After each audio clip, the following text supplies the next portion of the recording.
kamu diam. Kamu diam, jangan dipegang.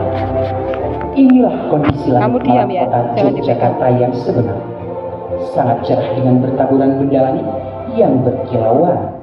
Soalnya kalau ketemu Namun di luar sana tentu saja kita sudah tidak dapat melihat langit-langit Yogyakarta semacam ini. Hal ini disebabkan karena langit Jogja saat ini sudah tercemar oleh berbagai polusi, baik polusi udara maupun polusi cahaya. Polusi inilah yang menyebabkan terkadang hanya sedikit atau bahkan tidak ada sama sekali benda langit yang terlihat.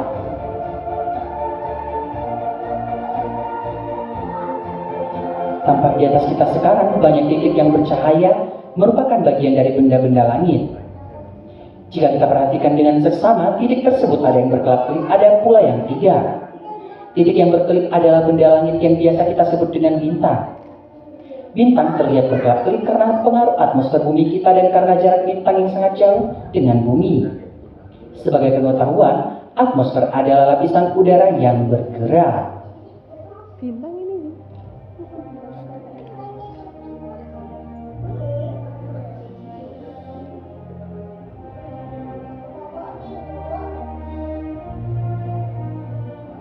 Para pengunjung, mari sekarang kita alihkan pandangan kita ke sebelah barat laut. Di sana ada sebuah titik yang cukup besar, bersinar terang namun tidak berkelap-kelip. Jika titik yang berkelip tadi kita sebut dengan bintang, maka titik lain dinamakan dengan planet. Kebetulan salah satu planet yang terlihat di awal malam ini adalah planet Jupiter. Dan untuk mengawali perjalanan, kita akan jalan-jalan ke planet Jupiter. Dan inilah dia penampakan dari raksasa Jupiter. Planet Jupiter merupakan planet yang kelima dalam tata surya kita. Planet ini tergolong ke dalam planet Jovian atau planet gas. Karena terbentuk dari gas, maka permukaan Jupiter terlihat berlapis-lapis. Kala revolusi Jupiter adalah selama 11 tahun, yang artinya planet Jupiter membutuhkan waktu 11 tahun untuk satu kali menyetari matahari. Dan di planet ini terdapat fenomena alam yaitu badai abadi yang disebut dengan red giant spot. Selain sebagai planet terbesar dan terberat dalam tata surya, ternyata Jupiter juga merupakan planet yang memiliki satelit terbanyak. Dan satelit yang terkenal yaitu Io, Callisto, Diomedes, dan Europa. Bulan, itu bulan.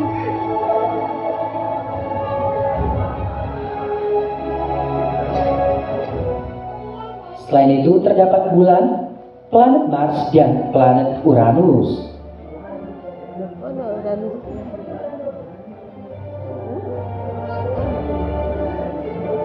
Kita ke bulan. Dan untuk selanjutnya kita akan menjelajah ke planet Mars.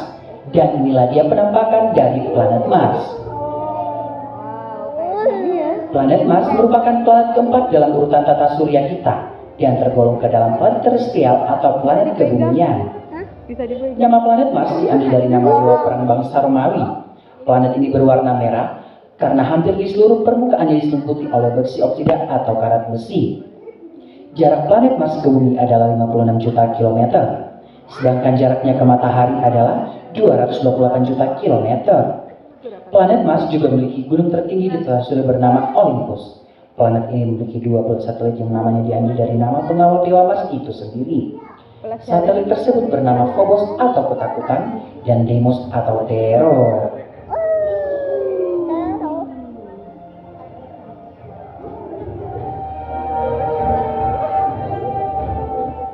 Dan untuk yang terakhir, kita akan jalan-jalan ke salah satu benda langit yang tentunya sudah tidak lagi asing bagi kita, yaitu bulan. Dan inilah dia penampakan bulan kita nanti malam. Bulan adalah salah satunya satelit alami yang dimiliki bumi dan merupakan satelit alami terbesar kelima dalam tata surya. Bulan tidak mempunyai sumber cahaya sendiri, melainkan cahaya bulan berasal dari pantulan sinar matahari. Atmosfer bulan sangat tipis yang disebut dengan exosfer. Jika dilihat dengan teleskop, permukaan bulan berkawa-kawa karena tumbukan dari benda langit yang seperti komet dan asteroid. Nanti malam bulan kita berumur 13 hari dan bulan berada pada fase bulan cembung atau kibos awal sebelum purnama. Kembali menikmati bintang di atas kita, tahukah para pengunjung bahwa oleh orang zaman dahulu, titik bintang yang berdekatan ini saling dihubungkan sehingga membentuk pola gambar tertentu, dan pola gambar ini disebut dengan rasi bintang. Bisa kita lihat bersama rasi bintang yang kita kenal. Dari ujung timur ada rasi bintang Virgo atau si gadis, Leo sang singa, Cancer si kepiting, Gemini atau si kembar, dan di ujung sebelah barat ada Taurus atau si banteng. Selain itu, terdapat dua rasi bintang yang mungkin baru kita jumpai, seperti Perseus, Orion, Vela, Carina, dan masih banyak lagi.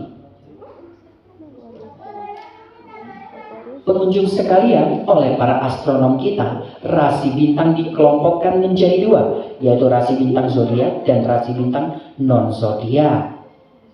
Dapat kita amati bersama, yang termasuk ke dalam rasi bintang zodiak adalah rasi bintang yang dilalui oleh garis ekliptika atau garis edar matahari, yang ditunjukkan dengan garis berwarna merah membentang dari arah timur ke arah barat. Setidaknya terdapat 88 rasi bintang dalam tata surya, dan 13 diantaranya merupakan rasi bintang zodiak. Seperti yang kita ketahui, selain bumi mengitari matahari, bumi kita juga berputar pada porosnya, yang disebut dengan gerak rotasi bumi.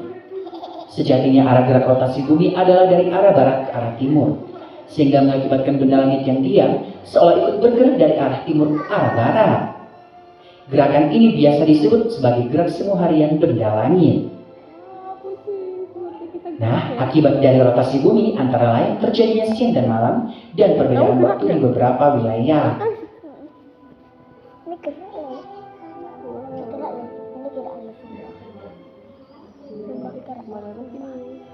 Inilah salah satu contoh akibat dari rotasi bumi. Dapat kita amati bersama, planet Jupiter yang tadinya terlihat sekarang sudah tidak terlihat lagi. Dan beberapa benda langit yang di awal malam belum terlihat, sekarang sudah mulai terlihat seperti planet Merkurius, planet Venus, dan planet Saturnus.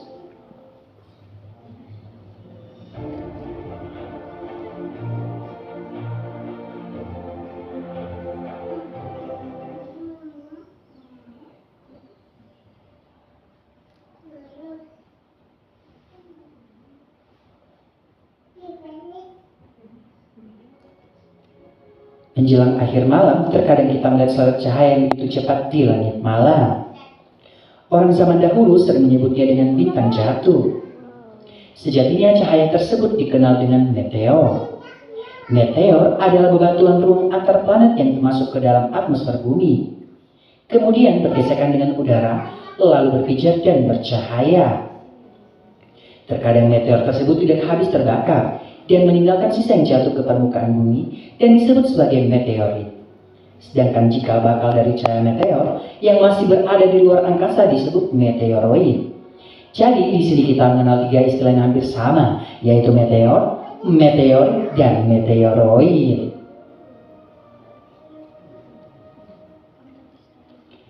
Lalu bagaimana dengan hujan meteor? Hujan meteor adalah fenomena astronomi yang terjadi ketika sejumlah meteor terlihat bersinar terang pada langit malam. Saat hujan meteor, jumlah meteor yang masuk ke bumi sangat banyak. Jumlahnya bisa mencapai 120 meteor setiap jamnya.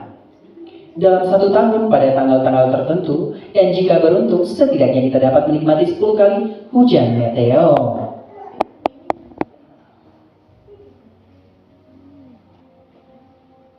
Sebagai informasi, sebagai tanggal 20 April diperkirakan akan terjadi puncak hujan meteor Mirias.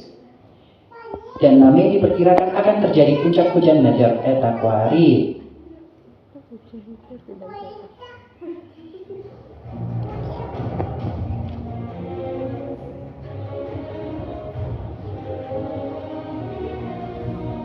Bagi para pengunjung yang belum pernah menyaksikan indahnya hujan meteor, sekarang marilah kita bersama-sama menikmati simulasi indahnya hujan meteor.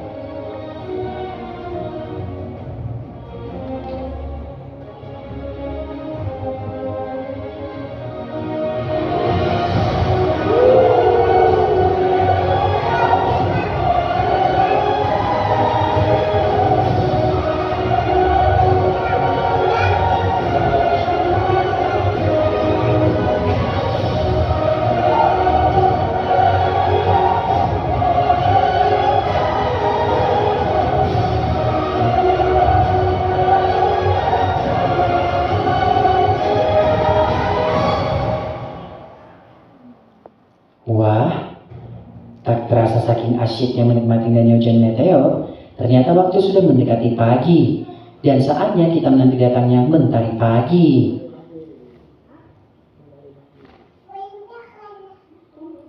Para pengunjung bisa mengalihkan pandangannya ke sebelah timur sejenak. Untuk bersama-sama, kita akan menikmati fenomena terbitnya matahari.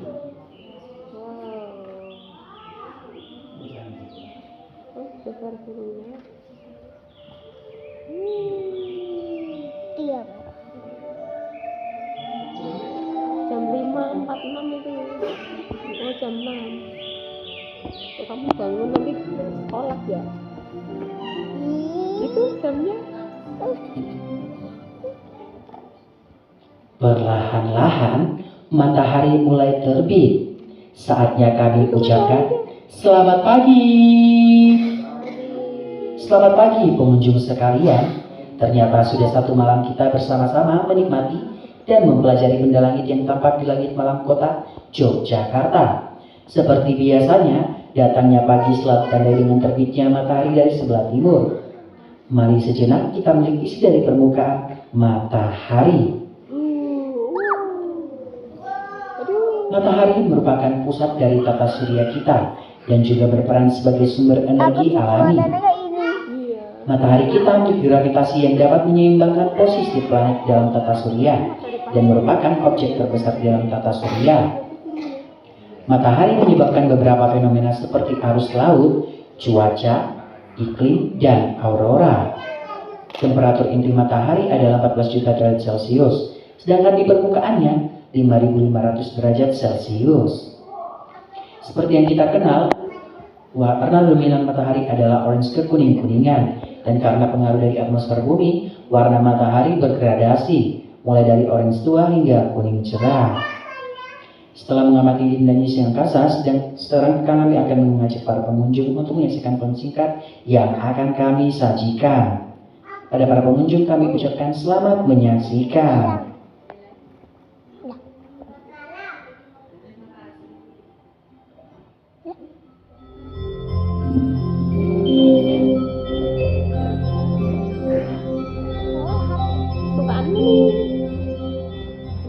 Tata surya kita terlahir hampir 5 miliar tahun yang lalu dalam bentuk awan gas dan debu antar bintang yang disebut nebula. Nebula ini dahulu adalah ruang kosmik, salah satu tempat dari banyak tempat yang sama dalam formasi bintang galaksi kita. Nebula yang melahirkan matahari kita dimulai saat awan gas dan debu menjadi padat. Daya tarik gravitasi karena bintang jatuh dan gelombang kejutan dari ledakan supernova terdekat dapat memicu urutan kelahiran bintang. Pada pusat awan, material runtuh karena tarikan gravitasinya sendiri. Inti matahari menjadi lebih panas sehingga menarik lebih banyak material. Bagian tengah inilah yang menjadi protosan. Saat temperatur pusat matahari mencapai 15 juta derajat Kelvin, kondisinya cukup panas untuk menyalakan tungku pembakaran nuklir pada inti awan. Kelahiran bintang baru mulai meluas, mengirimkan gelombang kejutan yang sangat besar melalui awan. Hal ini memadatkan gas dan debu ke dalam bentuk gumpalan mengelilingi matahari yang baru lahir.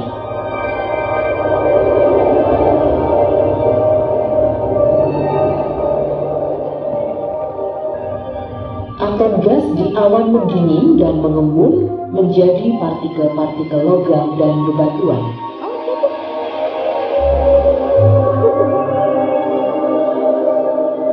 Objek-objek kecil tersebut saling bertabrakan menciptakan bentuk yang lebih besar, disebut planetesimals.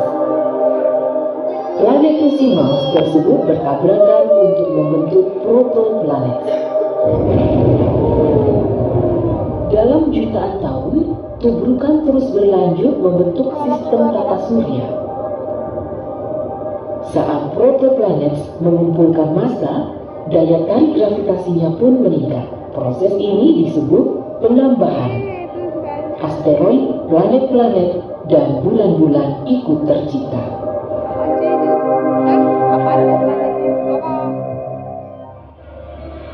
Bulan terlahir sebagai hasil bencana tabrakan antara bumi dengan benda berukuran sama, seperti Mars di awal pembentukan tata surya. Ketika bumi dan planetesimal bertabrakan, puing-puing tersebar ke angkasa.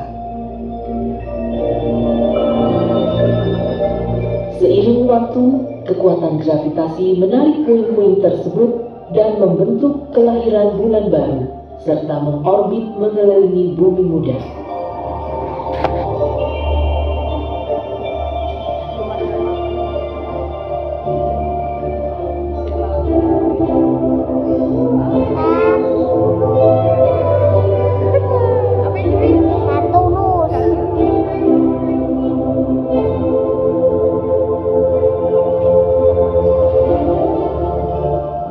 Saturnus yang disebut Mimas meledak ketika sebuah benda besar menabraknya.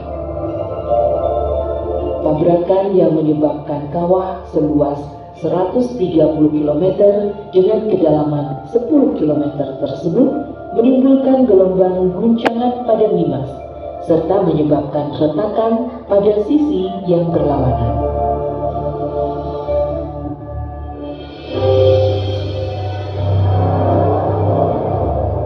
Planet-planet juga memiliki bekas tubrukan yang sama, misalnya Merkurius, yang permukaannya dilapisi dengan kawah-kawah.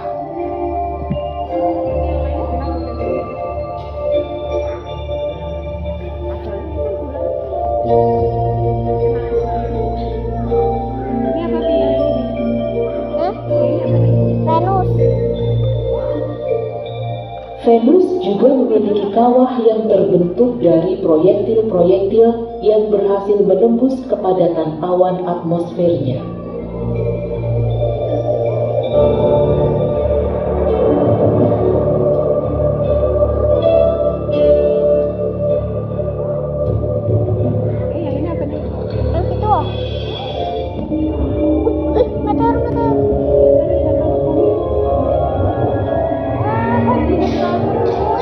Pada beberapa ledakan yang terjadi di masa lalu, membuat sebuah bencana yang menyebabkan musnahnya seluruh spesies.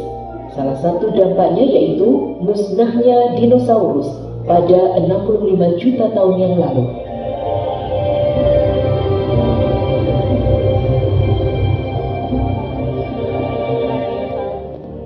Sejauh ini paling tidak sekitar 170 dampak kawah telah ditemukan di bumi.